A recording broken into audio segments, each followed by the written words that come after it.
Hey, how's it going, everybody? Welcome back to Chef's Place. Today we are continuing on into our next league that we are going to be competing in, the ICP, or the International Competitive Pokemon League, run by my buddy freaking SW087, aka Seth. So yeah, he hit me up. He's like, hey, I got a league that's going to be starting up in around May-ish sometime. And I was like, all right, well, I don't know if right now, but I'll see what I can do. And I'm very glad that I was able to make some time and get into this league, because Seth is an amazing guy. He makes amazing content, and he's just like so chill, such a chill dude. I really like it. So.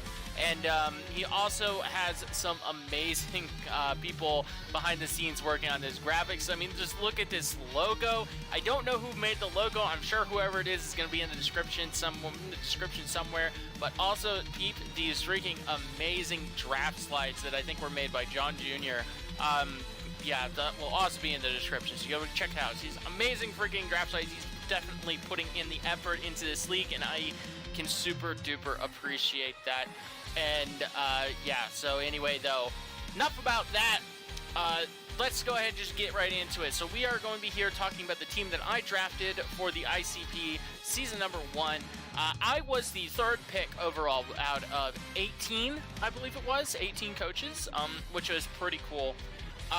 Yeah, over this, we got a lot of other great coaches in this league. You know, we got like we got Talon is in this one. We got Dr. Slacking coming out of his semi-retirement. Get Grandmaster D-Ray, which also another player that I really enjoy watching. I haven't ever been in a league with him, so that's gonna be really cool. Really cool to play him again. You know, JB Westside, Q the Costa Rican, Jake Waza, a lot of guys that we've been playing in leagues with. OG Vina as well. Really like his content as well and stuff like that. So just continuing on, you know, being in great company, and I'm super appreciative of that. So yeah, third out of 18 coaches overall. I got a pretty good position, and because of that, we got a pretty good first pick. We could pick from 9 to 11, and I believe we had a budget of 110 total points. But yeah, so 5 minutes into this thing, and you don't see a Pokemon on the screen already, so let's just get right into it. So we first up picked up Zygarde for 18 points, which was really cool. So funny enough, Dragapult was actually still on the table at this time, because Urshifu Single Strike went first overall, and then Talon picked up Tapu Koko instead of Dragapult, because I was like, I'm third. Obviously, those two are going to go first, but I'm like, so I didn't actually get Dragapult, even though I could have. Instead, I decided to go with Zygarde. But I was like, you know what? This is still fine, because I really like Zygarde. Zygarde's an amazing Pokemon. It's a Pokemon that I always struggle facing. And it's just a mon that I've never really gotten the chance to use, and like I am just like super interested in trying out this mon. Like, obviously it's amazing with, like, you know, it's like Sub Glare, Coil Sets, 1,000 Arrows is the most spammable move in the entire game. It's just insane. So it doesn't have the best coverage in the world, but that's okay, because, you know, it has 1,000 Arrows. It just hits literally everything. So that's cool.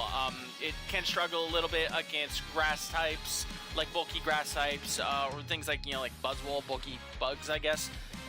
There isn't many of those, though, but whatever. But yeah, Zygarde's just incredible.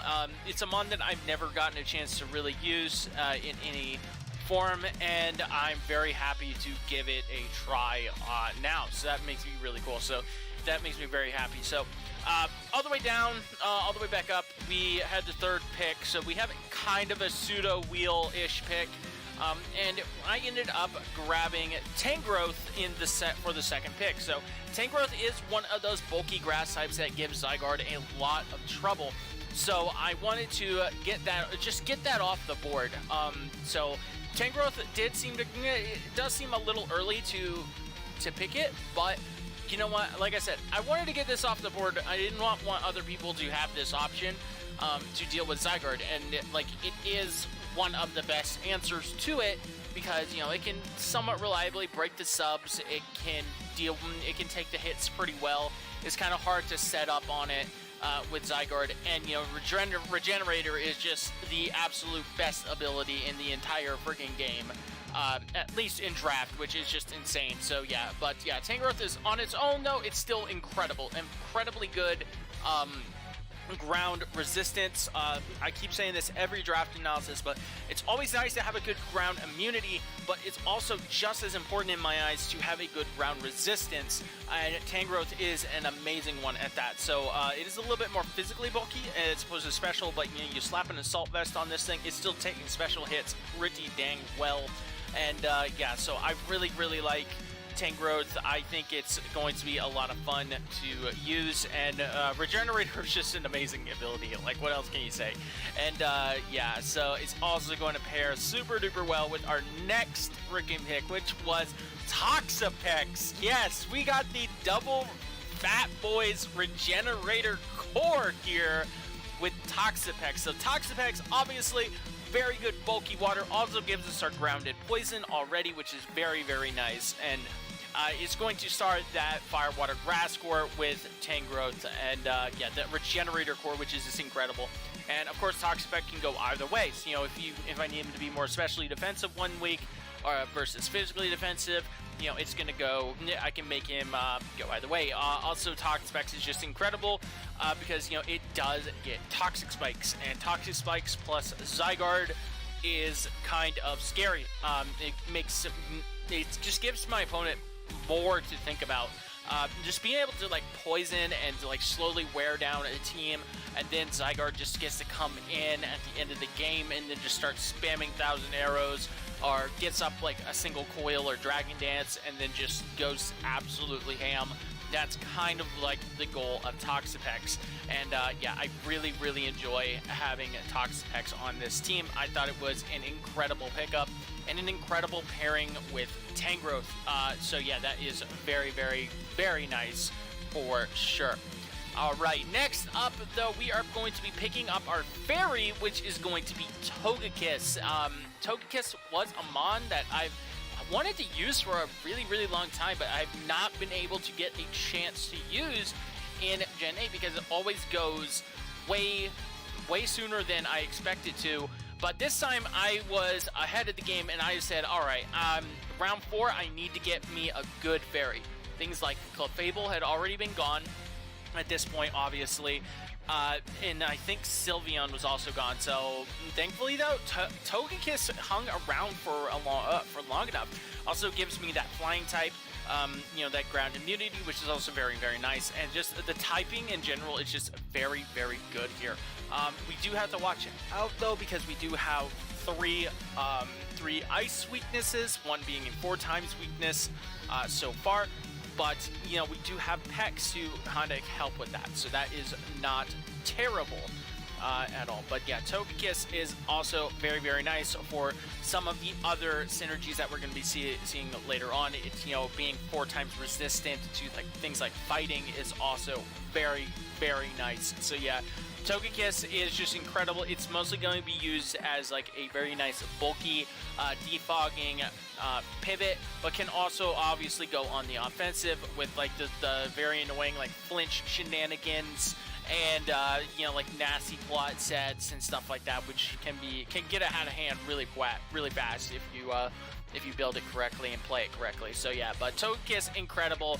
Also has that mini synergy with Zygarde with the glare, you know, being able to paralyze things that Togekiss can't. So that's very nice. So, but yeah, I think Togekiss just fits this team like very well, and I'm very happy to finally be able to use it. It's makes me very happy.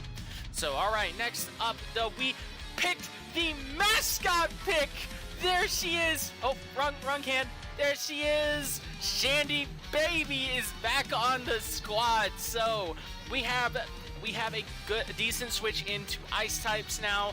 That being our Chandelure with our very powerful, relatively bulky fire type. And yeah, so fire type is not typically one of the types that I find necessary on a draft, but if you can get one and it fills a role that's very good for your draft, I think it is a is one of the ones that you should be thinking about getting.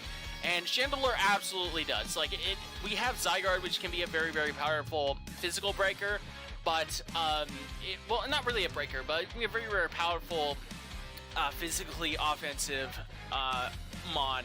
But then we have Chandelure, which is on the complete opposite spectrum, which is just the overwhelmingly strong special powerhouse of the team, and that makes me so happy. So it gives us obviously a fire immunity as well, normal and fighting immunity, and it's just really good. So I think Chandelure just fits this team so well.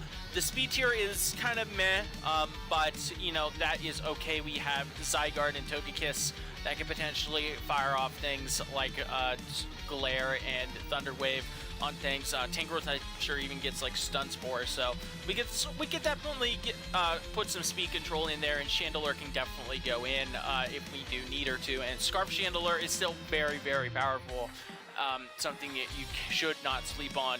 And yeah, so hopefully we can use Shandy, because she is the best frigging mascot ever, in Shiny Shandy for life, and I love her so much. And yeah, so that is just so happy to finally have Chandelure back on the team. The first time I picked up Chandelure in draft, we ended up taking it all the way to winning the league, and I was so ecstatic about that. So maybe Shandy is just what we need to freaking to potentially get another league win. Who knows? We'll see. But yeah, I think Shandy just fits really, really well on this team, and it's just going to bring us some very much needed special offense at this point. So there's that. So next up, though, we have a Alolan Persian. We do need our Dark type. Alolan Persian is a very, very good Dark type. So 7 points this kind of round 6 might have been a little early, but you know what? I really wanted to get Alolan Persian. I think it is an incredible Pokemon. It is currently our fastest Pokemon on the team at base 115, which could be a little bit problematic, but it does have Parting Shot. It has a very decent pivot. You know, with the Fur Coat ability, it can takes a decent amount of hits. You know, Knockoff is really strong. It's just a very good like lower tier Dark type, and nothing else really you know, came out to me and was like, hey, this fits your team pretty well. So, but yeah, Alolan Persian, it's not really going to be serving like a offensive role or anything like that, but it's gonna be a really good pivot, and it's gonna be a great deterrent against psychic types, because it's faster than most of them, and it can just do a lot of damage to things if they get out of hand. So that's very nice, because you know, foul play does not screw around, so that's a very, very nice. So, but yeah, Persian looks fantastic. I love this Mon. Very excited to use it. I don't think I've actually used it this generation.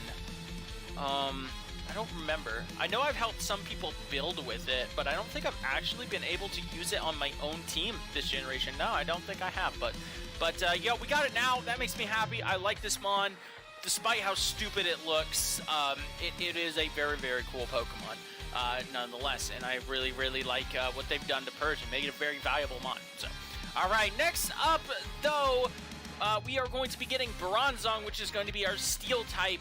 Bronzong is incredible. I have used Bronzong, I think, twice now in draft in Gen 8, and every time it has just served me so well. It is just an incredibly reliable Pokemon. It gets up rocks. It can fire body presses. It can, you know, go on the offense if it absolutely has to get some chip damage. It's such a good freaking reliable defensive Mon, and I really, really like the moveset additions that was given into it with like body press and stuff like that in this generation, which is very, very cool. So, but yeah, Bronzong's, it's not the best Steel type, because I mean, obviously the Psychic typing compounds adds like more weaknesses than it takes away. But you know what? That's okay. We do have like Togekiss pairs decently well with it. Also, it has Levitate, which is very, very nice, and I think Bronzong is just fantastic. Overall, I just love this Pokemon. It's just such a reliably a reliable rocker, reliable screen setter. It can set up Trick Room. It can take a hit with like a Colbur Berry and then just nuke something like a Weavile back with like Body Press. It's just such a good, strong Pokemon. Now give it Teleport. That's all you got to do. Game, just give this thing Teleport somehow. I don't care how you do it. Event that thing on there or something. I don't know. But yeah, so there's Bronzong though. I think it's a very, very cool Pokemon. It's a very very reliable Pokemon, like I keep saying. But yeah, it's good Steel type for my team, and I think it fit very, very well. Because also, one of the last things that we are missing, of course, this is a Shadow Stitch team. What is a Shadow Stitch team without weather? Well, I tell you, ladies and gentlemen, do not fret, because we have picked up Vanillux, our ice cream cone, for our weather. So hail is the last weather that I have not used on Wi-Fi, so I'm going to be using hail this season with Vanillux. And in my opinion, I think Vanillux in draft at least is the best hail setter. It gets freeze dry. It's pretty strong actually. It's not that slow. Obviously gets a Roar Veil now, which is amazing. It's just like a really, really good mon. And like it can just fire off blizzards. It can fire off like freeze dries. You can scarf it. You can specs it. You can like focus sash it if you really need to. You can run boots, but I mean, all it's gonna do is just come in. It's gonna fire off. It's gonna fire off freeze dry. It's going to is just going to do like 20-30% with the hail chip to steel types and freeze Registeals. So there's that. But yeah, so Vanillux is a very, very cool Pokemon. I'm very, very happy to have it. I did want it last season in the BBL, but it did get sniped from me. But now we have it this time, and I'm very, very happy. So yeah, Vanillux is a fantastic mon, in my opinion, and I'm very happy to have it on this squad. And of course, Shadow Stitch team has got to have weather. This is our weather. So there we go. Next up, though, we do have a Hail Abuser. It's going to be a Alolan Sandslash. So I did use Arctozolt on a Showdown League in the BBL, and I didn't really like it. It was just way too slow.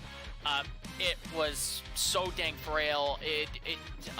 Like obviously the combination of Bolt Beak plus Icicle Crash is amazing. Don't get me wrong, I really like that combination, and I thought it was really good. But I think around like week 5 or 6 or something, I ended up dropping it for Sandslash, or I traded it for Sandslash or something, and I'm just like, yeah, nah. And then Sandslash just performed like just as good or better than Arctozolt in every game. Like obviously the coverage isn't as good because Bolt Beak is just broken. But Sandslash just gives me good utility as well. Also, it gives me spikes, and spikes are incredible. I honestly think that spikes might be better than Stealth Rocks in this generation because it's that good. So yeah, like spikes just are incredible, and being able to set them up with a fast mon like Sandslash, like even just getting up one layer of spikes before you go down. Giving and having, rapid spin support is just so strong. And then you obviously got Triple Axle, very, very powerful Ice Stab, Iron Head, Earthquake, Knockoff. Like, it just can do whatever it wants, and it's just fine. It's faster than Arctozolt too, so like I'm not gonna be outsped by Joy Scarf base 95 mons anymore, which that happened way too many times for me to care to remember. But yeah, so that's Alolan Sandslash. I think it's just a really good mon. I mean, don't get me wrong, I do think Arctozolt is better if you can support it better, but for this squad, I think Alolan Sandslash is just better for me on this team. And yeah, also it gives me another ice type sweeper that I don't need to run boots on, because like Arctozolt obviously is weak to the rocks, and it just doesn't compound the weakness. I mean, I already have Togekiss and Vanillux that are going to be weak to the rocks. I don't need Sandslash weak to them as well, so. But anyway, there is that, though. Sandslash plus Vanillux going to be a very, very good, potent offensive core right there. So last but not least, we have some points left over, and we are going to be picking up Beware for our last pick. This is also a Pokemon I've never used before, so I'm very, very happy to bring it. So Beware brings a lot of great tools to the table, though, for us. It's a very good physical fighting type. Gives us a normal type as well, which is not, in my opinion, a necessary type, but a good type to have. Also, fighting type brings a lot of very good resistances to team, like having something that can reliably switch into like knockoffs and stuff like that is just really, really good. And then Fluffy adds on top of that, so he's not going to be taking very much from that at all. I'm pretty sure he gets Drain Punch, but you know, I know it gets close combat.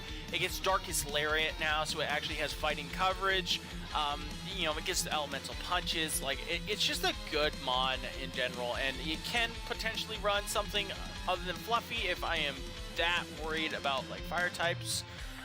So yeah, but I think Beware is just a fantastic mon.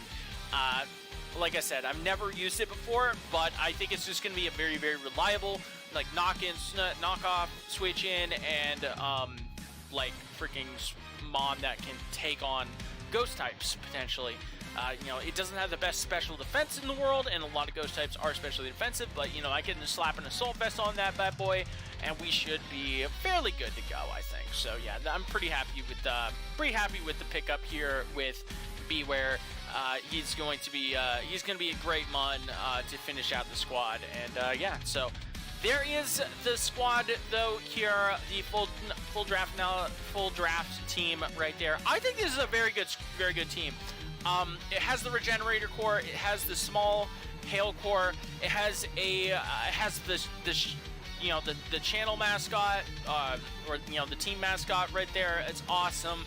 We got a very strong fighting type and a normal type compound. We have a lot of typings that are just like doubled up. So like, you know, we have a ghost type, we have a ghost and a fire type. You know, we have our water plus poison type. We have flying plus fairy types. You know, we have a lot of good typings compounded together.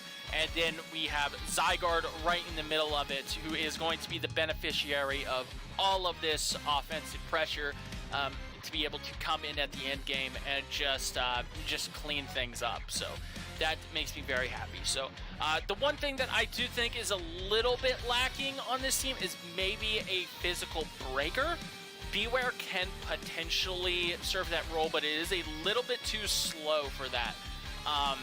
So that, like, a strong immediate powerhouse of physical Pokemon does seem like the only thing I'm really lacking, but I think we could definitely get around that. But anyway, though, that I think is going to be do it for this. I know I rambled on long enough, and you guys have plenty more draft analysis to watch. Be sure to go to that. Check all the links down in the description, so you can see everybody's draft analysis. So anyway, that's going to be it for me today. Like, comment, sub. I love you all. Deuces.